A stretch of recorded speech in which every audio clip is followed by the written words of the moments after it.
මුල්ම වරට වසන්තගේ නීත්‍යානුකූල බිරිඳ දරුවන් සමග ඡායාරූපයකට දෙවන බිරිඳ මැණික් තවමත් වසන්ත පිළිබඳ සිතමින් හඬා වැටෙයි.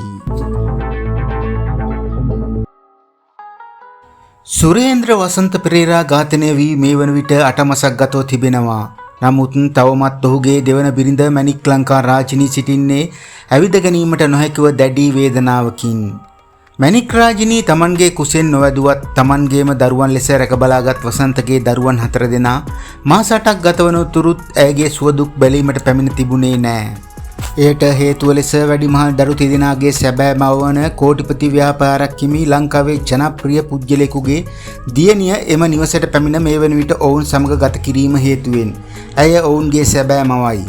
මැණික් දැඩිව ආදරය කළ කුඩා පුතුගේ මව වන්නේ විදේශීය කාන්තාවක්. කෙසේ නමුත් එම දරුවන් මුල්වරට තමන්ගේ සැබෑ මව මාධ්‍යයට හෙළිදරව් කර තිබෙනවා. මුල්වරට ඇත් සමග ගත් ඡායාරූපයක් මාධ්‍ය වෙත මුදා හැර ඔවුන් මේ වන විට එක්ව වාසය කරන බවට දන්වා තිබෙනවා. ස්වාමියා මෙන්ම දරුවන්ද අහිමි වී වේදනාවෙන් පසුවන මැණික් රාජිනී මහත්මියට ඉක්මන් සුවය ලැබේවායි අප සැම ප්‍රාර්ථනා කරන්නෙමු.